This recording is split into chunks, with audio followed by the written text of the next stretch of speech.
Marcus stepped carefully through the debris-scattered corridors of Research Station Omega-7. His pulse rifle raised and ready. The emergency beacon had been broadcasting for 3 days before Command finally approved his reconnaissance mission.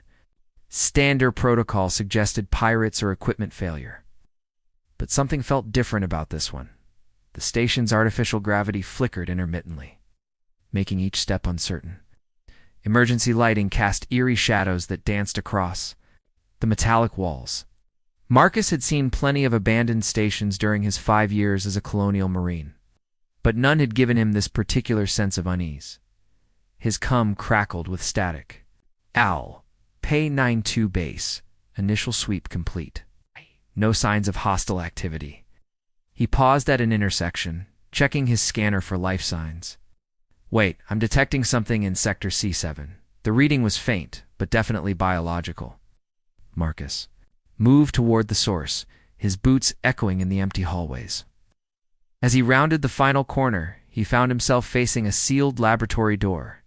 The security panel blinked red, indicating emergency lockdown. Someone's definitely in there, he muttered, overriding the lock with his military access codes. The door hissed open, revealing a scene that made him lower his weapon immediately. Huddled in the corner of the sterile lab was a small figure, unlike anything in his xenobiology training.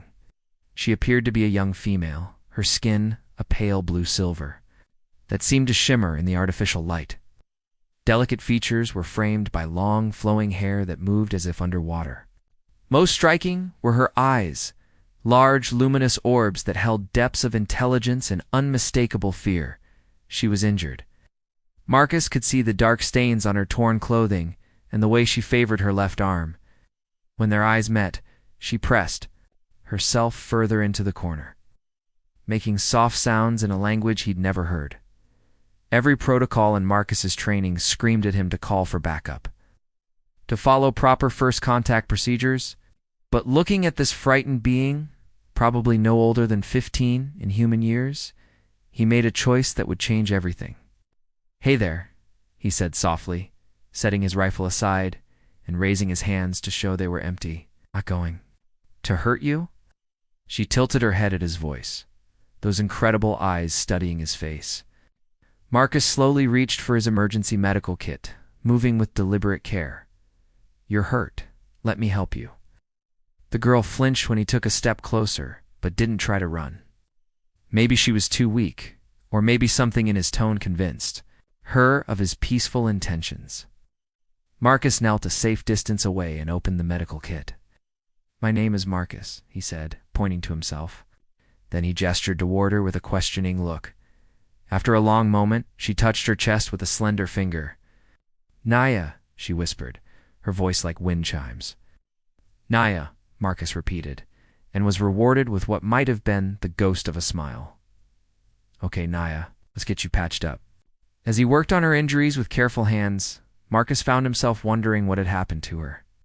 The research station specialized in xenobotany, hardly the kind of place you'd expect to find a lone alien survivor. But those questions could wait right now. Naya needed help. And despite every regulation in the Colonial Marine Handbook, Marcus knew he was going to give it to her. Healing Hearts 3 hours later, Marcus had Naya settled in his temporary quarters aboard his patrol ship. Dr. Rivera, the mission's medical officer, had run every scan possible without finding any dangerous pathogens or toxins. Naya's physiology was remarkably similar to human, though clearly adapted for a different environment. "Her bone density is much lower than ours, Doctor," Rivera explained, reviewing the data. "Suggests a low-gravity homeworld. In these neural patterns," she shook her head in amazement. "Never seen anything like them. It's as if her brain operates on multiple levels simultaneously." Marcus watched Naya through the medical bay's observation window. She sat quietly on the examination table, those luminous eyes taking in every detail of her surroundings. When she noticed him watching, she offered a shy smile that made something warm unfurl in his chest. "She's responding well to the treatment," Dr. Rivera continued. "Whatever she went through, she's remarkably resilient. I'd like to keep her under observation for another day or two." "Of course," Marcus agreed. "Any idea what species she might be?" Nothing in our databases matches. This could be a first contact situation, Marcus. You realize what that means? Marcus nodded grimly. First contact protocols meant Naya would become the property of the colonial administration, subject to months or years of study and interrogation. The thought made his stomach clench.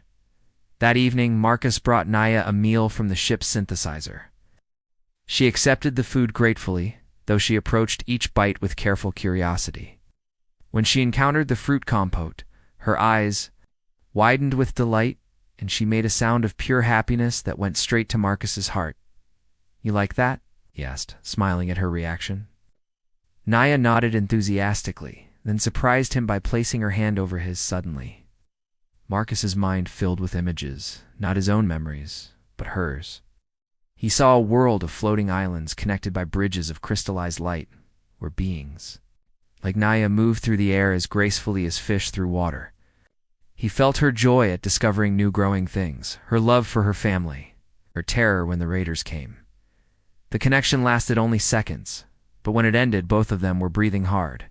Naya's hand was still on his, and her eyes held a new warmth. "You can share thoughts," Marcus whispered in amazement, nodded, then touched her chest and then his. Through their mental link, he felt her trying to communicate something important. Gradually, the meaning became clear. She was trying to tell him about her people, about why she was alone. Over the next 2 days, their connection deepened. Naya's grasp of human language improved rapidly, aided by their telepathic bond. She told him about her homeworld, Ethros, where her people lived in harmony with nature and each other. She was the daughter of their queen, sent to study plant life on distant worlds when pirates attacked her research vessel. Marcus found himself looking forward to their conversations, to the way her face lit up when she understood a new concept or successfully pronounced a difficult word. There was an innocence about her that made him want to protect her from the harsh realities of human bureaucracy. On the third night, as Naya slept peacefully in the medical bay, Marcus made another decision that defied his training. He encrypted his mission logs, listing Naya as an unidentified human survivor rather than an alien first contact. It would buy them time. Though he wasn't sure what he planned to do with it, what he did know was that he couldn't bear the thought of handing her over to be studied like a specimen. Naya had become more than just a rescued survivor. She had become someone he cared about deeply. Growing connection be the fourth day, Naya had recovered enough to walk around the ship. Marcus gave her a tour, delighting in her wonder at human technology. She was particularly fascinated by the hydroponics bay, where she spent hours examining the growing plants with the expertise of a trained botanist. "Your people grow food in metal boxes," she observed, running her fingers along a tomato vine. "On Ethros, we simply ask the plants to feed us. Ask them." Marcus questioned.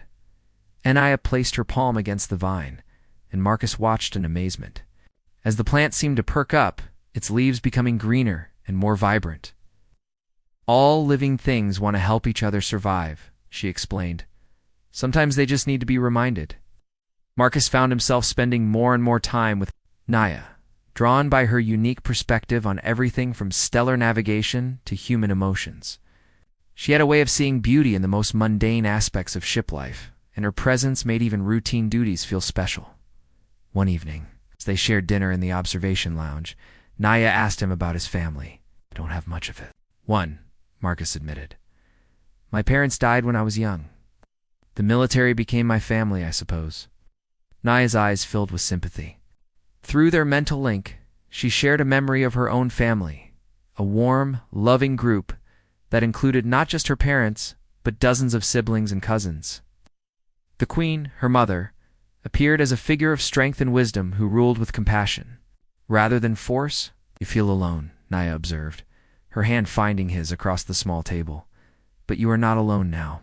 It's a simple statement hit Marcus harder than he expected. He realized that for the first time in years, he didn't feel the familiar weight of solitude that had been his constant companion. Naya's presence filled a void he hadn't even acknowledged existed. "Why did you save me?" she asked softly. "People have rules about contact with my kind." "Yes, you broke those rules for me." Double quotes Marcus considered the question seriously, because it was the right thing to do. because you needed help, and I couldn't walk away from that because ... Struggling with feelings he didn't fully understand, because from the moment I saw you, I felt like I was supposed to protect you. Naya's luminous eyes studied his face intently. Then she leaned forward and placed her other hand against his cheek. The mental connection between them intensified, and Marcus felt her emotions as clearly as his own: gratitude, trust, and something deeper that made his heart race. On Ethros, she whispered, when someone saves your life, they become responsible for your path forward. It is a sacred bond. Does that mean exactly? Marcus asked, though part of him already knew. It means you are my guardian now, Naya replied, and I am yours to protect, for as long as we both shall live. The weight of her words settled over them both. Marcus knew he should explain that human customs were different, that he had duties and obligations that would eventually separate them. But looking into Naya's trusting eyes, he found himself nodding. Then I'll protect you, he promised. No matter what comes. Naya smiled, an expression of pure joy that transformed her already beautiful features into something radiant. She leaned closer, and for a moment Marcus thought she might kiss him. Instead, she pressed her forehead against his, and through their link. He felt her complete trust and growing affection wash over him like a warm tide. Tomorrow, they would reach the nearest colonial outpost, and Marcus would have to make good on his promise. But tonight, with Naya's hand in his, and her presence filling the empty spaces in his heart, the future seemed full of possibilities he had never dared to. Imagine the arrival. Marcus woke to alarms blaring throughout his ship. Red warning lights bathed everything in an ominous glow as he rushed to the bridge, where his instruments were registering something impossible. Massive signature approaching. The ship's AI announced. Unknown vessel, configuration not. In database, through the main view screen, Marcus watched as space itself seemed to tear open. What emerged defied every law of physics he understood. A ship that looked more grown than built, its organic curves gleaming with an inner light. It was beautiful and terrifying in its alien majesty. NAIA appeared beside him, moving with urgent grace. Her face had gone pale, and her eyes held a mixture of hope and terror. They found me, she whispered. Who found you? Marcus demanded, though his heart already knew the answer. My mother. The alien vessel dwarfed Marcus's patrol ship easily, 10 times its size. Communications channels crackled to life, filled with the same musical language Naya spoke. She responded, quickly, her voice carrying an authority Marcus had never heard from her before. What are you telling them? He asked. That I am safe, Naya replied. That you saved me and cared for me. She turned to him with eyes that held a new sadness. She wants to speak with you. The main screen shimmered, and Marcus found himself face to face with a being of such regal bearing that he understood immediately why Naya carried herself with natural grace. Queen Zara of Ethros possessed an otherworldly beauty that spoke of centuries of wisdom and power. Her eyes, the same luminous shade as Naya's, studied Marcus with penetrating intensity. When she spoke, her words came through the universal translator, but her voice carried the same musical quality as her daughter's. Human Marcus Chen, she said, and somehow she made his simple name sound like a title of honor. My daughter tells me you risked much to save her life.